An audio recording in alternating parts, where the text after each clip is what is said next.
make sure you get it right in camera. Getting right in camera doesn't necessarily mean creating the perfect image straight away.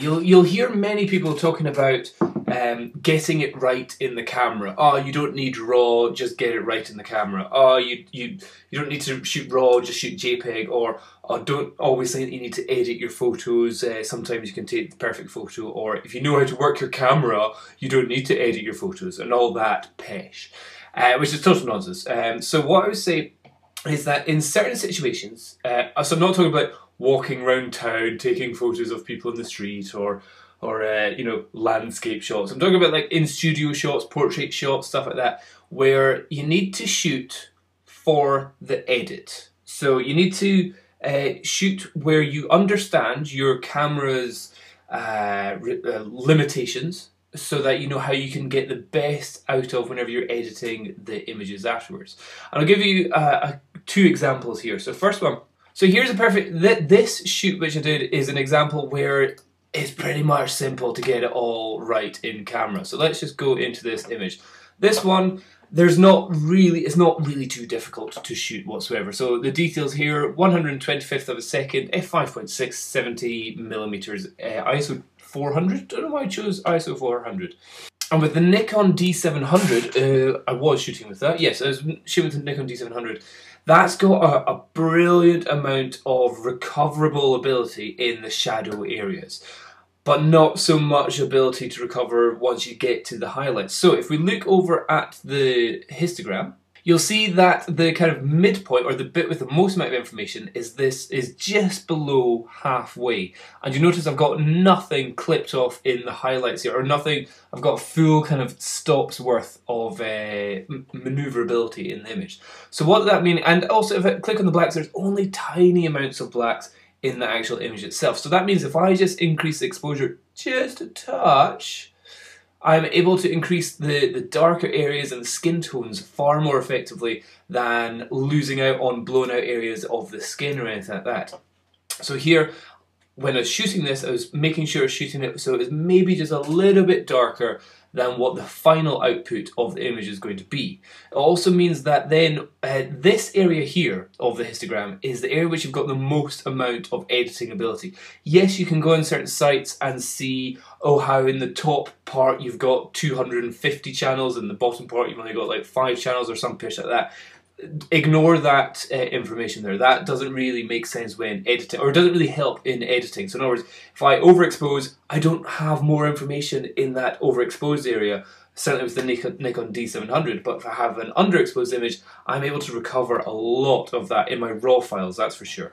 So with the amount of detail that's in this area here, that means I've got much more ability in, for example, the HSL dialogue, to really play around with the skin tone areas with their saturation, their luminance. So let's say I wanted to give her lighter skin, I would bring the yellow and the orange up a touch.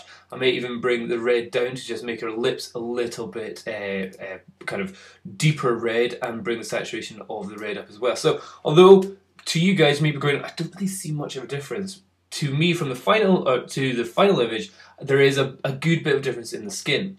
Many people also say, oh, but you've got the recovery slider whenever you're doing photos. I say the recovery slider is a great tool to use when you need to, or if you're shooting something which has a high dynamic range. So in other words, this portrait here there's not a high dynamic range. It takes over pretty much most of the histogram, but I'm not really pushing the sensor to its maxes here. And if I were to, let's say I had overexposed by a good bit, there it's getting a bit too bright on her face. If I had used the highlights and bring it down, you get this nasty look to the skin. It's just, highlight recovery on portraits isn't that great. Certainly not when, and if you bring it right down, oh, it just looks, it just doesn't help a portrait very much at all. But if it is to the point where you've got massive blown out areas, can help, but that's not necessarily great with skin tones in the images.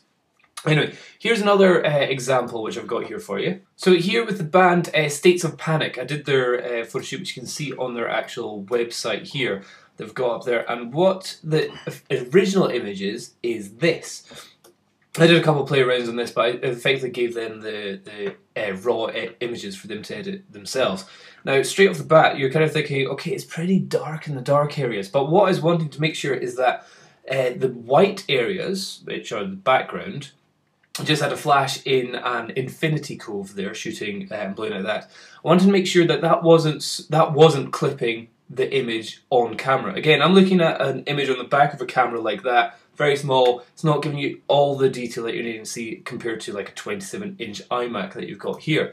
So whenever I was shooting this, it's like, right, I want to make sure that I'm not totally clipping the highlights and the darks, as long as I've got details in there, and I'm not. As you can see, in the darks, there's like tiny little clipped out areas, and in the highlights, nothing blown out, which is awesome. So that means I've got the ability to then, without the fear of what you can sometimes get is if you have too much of a bright background, it envelops the actual image which or the subject which you're shooting in front of the white background. So that just gives me the ability in post to slightly bring up the exposure gently. So so up a stop. Perfect. So the whites, let's just see there. What I can do is I can just bring up so it's just the whites, so the background is perfectly white all over. And that won't affect their image whatsoever there. For these guys, I'd probably definitely use a bit of desaturation. So, or maybe, vibrance and saturation are two separate things, but I'm going to bring them both down just a touch. But effectively, that's kind of where I want it. I might bring the contrast up, so as you can see, the darker area is enhancing, but it's not necessarily going down too far. So if I bring it up to about 25%, obviously that's kind of where I want it. And with this image, I'm cropping in just above the random close bar that we use, just so you can have his hands on it, and that's kind of looking like the image I'd be wanting to use for their, yeah, that looks pretty much what they've done there. Yeah, they've definitely taken out even more saturation on that one, so I'm going to bring vibrance down, make it look a bit more evil. Yeah, that looks good. Again, highlights here, but I don't want to get rid of the highlights, because the highlights will just kind of ruin it there, or it just doesn't really, we're wanting the highlights to be highlight, we want the white to be white. We don't want it, so if this is more, if they're printing onto a piece of white paper, that you have the ability, so there's not a kind of an edge of the image. You kind of go, oh wait a minute, I can see where the actual photo is. So this is where you put the whites up, but you wouldn't bring the highlights down whatsoever. Shadows, you can play around with that, so you can start doing other stuff. What might be sometimes funny is shadows up and so giving it almost like an HDR feel is bringing the highlights right down, putting the shadows right up, bringing the whites and blacks down, but then the whites, the actual background becomes a bit of grey. So let's just get rid of that. Then we're just going crazy here. But that might be kind of more of an HDR kind of feeling look, where it's a bit more punch, and also let's say we bring the clarity up as well. Then that's a real kind of striking image there. But just to bring you back to what it was at the start. Let's do virtual copy, or actually we don't need to do virtual copy, we could just look at here. The original image, very dull, very flat, but that's absolutely fine because that's what we're wanting to do. We're wanting to have a flat image so we have the most amount of ability to edit afterwards.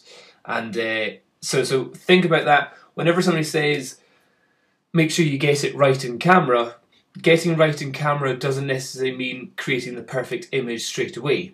Getting right in camera means making sure that you have the most ability to edit your image afterwards. Hope that helps. Cheers. Bye-bye.